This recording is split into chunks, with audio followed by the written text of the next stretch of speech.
Noong umaga ng Miss Universe 2025, pinanood ng mundo si Maria Atisa Manalo mula sa Pilipinas na handang-handa na sanang manalo.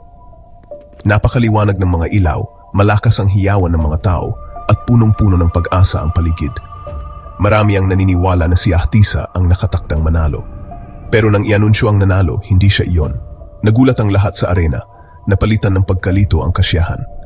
Paulit-ulit na pinanood ng mga manonood ang sandali, naghahanap ng sagot. Nagkamali ba? May nangyari bang masama? Ngumiti si Atisa ng may ganda, pero ang kanyang mga taga-suporta ay nakaramdam ng matinding kawalan ng katarungan. Ang dapat sana'y gabi ng tagumpay ay naging isang misteryo. Mabilis na kumalat online ang mga tsismis tungkol sa mga sikreto at hindi patas na desisyon. Lumabas ang mga bulong tungkol sa mga hurado na umalis ng maaga at mga business deal sa likod ng entablado. Humingi ng sagot ang mundo. Bakit natalo ang paborito? Ang Miss Universe 2025 finale ay naging simula ng isang pandaigdigang kontrobersya. Kinuwestiyon ng mga tao ang integridad ng patimpalak mismo. Tungkol ba talaga ito sa galing o may mga nakatagong puwersa na gumagana? Ang paglalakbay ni Atisa ay naging paghahanap ng katotohanan. Mga tagahanga, artista at ordinaryong tao ay gustong malaman. Ano ba talaga ang nangyari noong umaga ning iyon? Malayo pa sa katapusan ng kwento.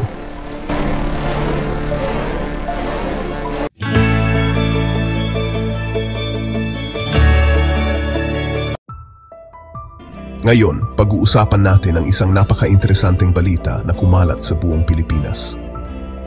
Ito ay tungkol sa ating pambato sa Miss Universe 2025, si Maria Atisa Manalo. Alam niyo ba, kahit natapos na ang kanyang laban sa Miss Universe 2025, may isang bagay na hindi magbabago. Ang kanyang tapang, ang kanyang ganda, at ang kanyang matibay na loob ay nagbigay inspirasyon sa ating bansa. At nagdulot din ito ng maraming usapan na siguradong tatatak sa ating mga isipan sa mahabang panahon.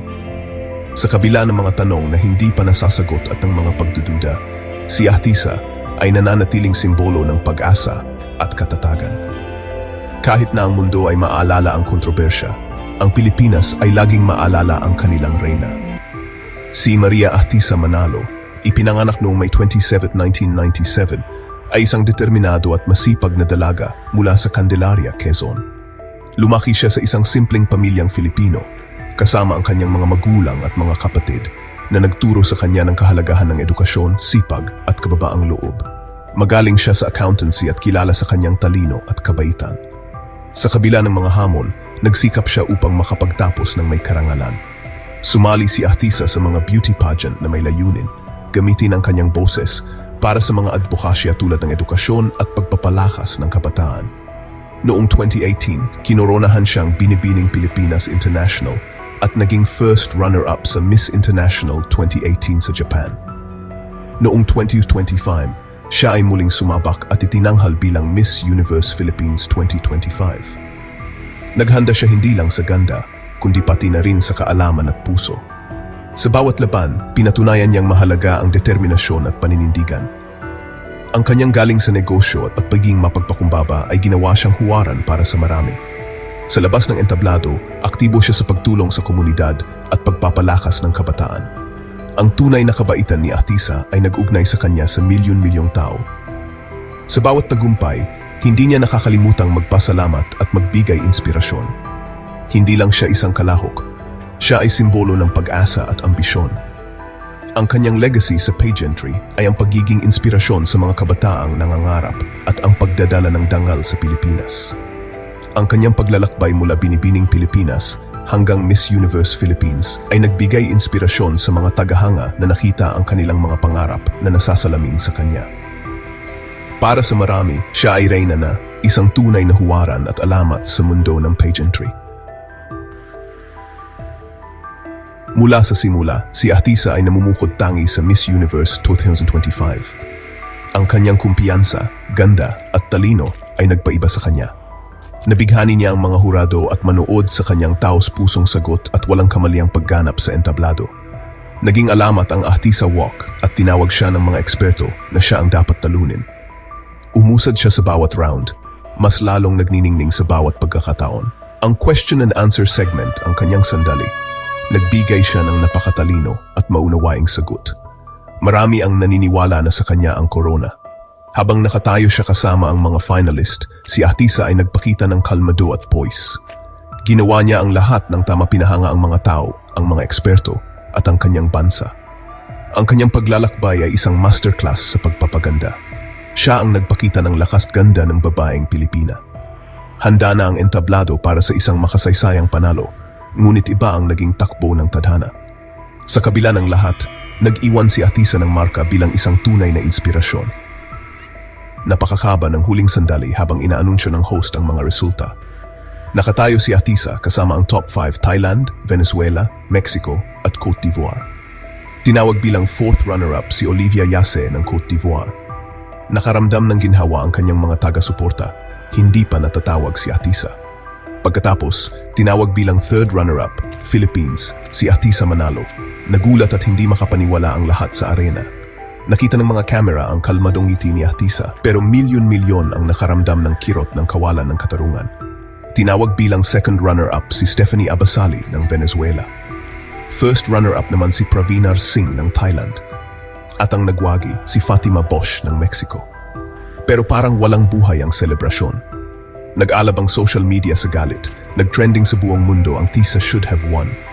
Nagulat ang mga eksperto at tagahanga sa naging resulta. Ang resulta ay higit pa sa sorpresa. Ito ay isang kontrobersya. Ang kagalakan ng gabi ay napalitan ng pagkalito at mga tanong. Paano natalo ang nangunguna? May bagong reyna ang pageant, pero iba ang pinili ng puso ng mga tao. Ang mga pagkabigla ay tatagal ng higit pa sa koronasyon. Gusto malaman ng mundo, ano ang nangyari? Ngunit kapansin-pansin ang reaksyon ng mga tao, may halong pagtataka, bulungan at pagdududa. Ang kwento ay hindi na tungkol sa corona, kundi tungkol sa katarungan. Nagsisimula pa lang ang kontrobersya. Ang misteryosong parangal na ito ay lalo pang nagpainit sa usap-usapan. Bakit siya binigyan ng gantimpala, pero hindi ng corona? Sa Pilipinas, nalungkot ang buong bansa. Ang mga pageant ay isang pambansang hilig at si Atisa ang kanilang bayani. Natahimik ang mga pagtitipon ng publiko nang ianunsyo ang resulta. Nagpahayag ng suporta ang mga artista at dating Miss Universe winners na tinawag si Atisa na tunay na nanalo. Nagkaisa ang bansa sa pagkadismaya at pagmamalaki. Sinuri ng mga tagahanga ang bawat detalye, lalo na nang malaman na si Atisa ay tumanggap lamang ng 3rd place sa Beyond the Crown category, isang espesyal na parangal na iginawad sa post-pageant party. Ngunit mas lalong uminit ang usapan nang hindi siya itinalagang Continental Queen for Asia, isang desisyong nagdulot ng maraming tanong at hinala. Marami ang naniniwala na may mga puwersang naglaro sa likod ng resulta, at lalong naging misteryoso ang kinalabasan ng kompetisyon. Bumaha ang kanyang social media ng mga tribute video at mensahe ng pagmamahal. Siya ay naging simbolo ng katatagan at pag-asa. Para sa kanyang mga taga-suporta, walang opisyal na resulta ang makapagbabago sa kanyang katayuan bilang kanilang reyna. Sa kabila ng lahat, lalo lang lumaki ang alamat ni Atisa, isang reyna sa puso ng sambayanan. Lumalim ang kontrobersya nang magbitiw ang dalawang hurado bago ang finals. Si Omar Harfuch, isang hurado, ay nagsabing may dayaan sa resulta at pinilit siyang suportahan si Miss Mexico dahil sa mga koneksyon sa negosyo. Ang kanyang mga pampublikong akusasyon ay nagdulot ng pagkabigla sa mundo ng pageant. Isa pang hurado, si Claude Makelele, ay nagbitiw din na nagdulot ng mas maraming hinala. Itinanggi ng Miss Universe Organization ang lahat ng alegasyon, iginiit na patas ang proseso. Pero nagawa na ang pinsala, nasira ang tiwala. Ang mga pagbibitiw at ang mga pahayag tungkol sa mga interes sa negosyo ay nagdulot ng madilim na anino. Pinili ba ang nanalo dahil sa galing o dahil sa mga koneksyon? Ang integridad ng kompetisyon ay kinuwestiyon na ngayon. Humingi ng transparency ang mga tagahanga at kritiko. Ang iskandalo ay nagbanta na takpan ang buong kaganapan. Ibinunyag pa ni Omar Harfuch, isang lihim na boto ang pumili ng nangungunang 30 kalahok bago ang pangunahing kaganapan. Ang prosesong ito, na nakatago sa publiko, ay nagtanggal ng mahigit 100 umaasa bago pa sila magkaroon ng pagkakataon. Sabi ni Harfuch, kontrolado ang boto ng mga insider na may mga conflict of interest. Naghinala ang mga tagahanga na ang resulta ay inayos na mula pa sa simula. Kumalat ang mga teorya na ang mga interes sa negosyo, hindi talento, ang nagpasya sa nanalo. Ang malakas na pagganap ni Ahtisa ay mahirap baliwalain, pero hindi siya ang napili.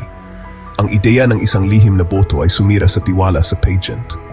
Ang korona ng Miss Universe na dating simbolo ng kahusayan ay tila nadungisan na ngayon. Naghihintay ang mundo ng mas maraming revelasyon. Ang katotohanan tila ay nakatago pa rin sa likod ng nagniningning na entablado. Sa gitna ng kaguluhan, nagpakita si Ahtisa ng kahangahangang ganda. Nagpasalamat siya sa kanyang mga taga-suporta at nagpahayag ng pagmamalaki sa pagre-representa sa kanyang bansa. Hindi siya nagakusa, pinili ang pagiging positibo kaysa sa galit. Ang kanyang kalmado at marangal na tugon ay nagbigay inspirasyon sa milyon-milyon. Si Ahtisa ay naging huwaran ng katatagan at integridad. Ipinaalala niya sa lahat na ang tunay na lakas ay ipinapakita sa kahirapan. Ang kanyang paglalakbay ay higit pa sa isang korona. Ito ay tungkol sa karakter. Sa mata ng marami, siya ang lumabas na tunay na reyna. Ang kanyang pamana ay hindi tinatakan ng tagumpay, kundi ng kanyang hindi natitinag na espiritu.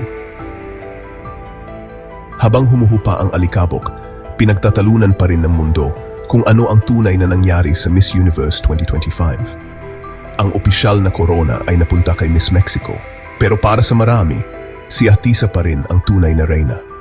Ang kontrobersya ay tuluyang nagbago sa reputasyon ng pageant. Ngunit sa post-pageant party, isang kakaibang pangyayari ang naganap.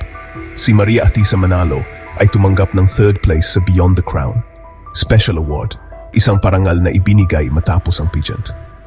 Ngunit hindi siya itinalaga bilang Continental Queen para sa Asia, isang kahina-hinala at nakakaintrigang detalye na nagdulot ng mas maraming tanong.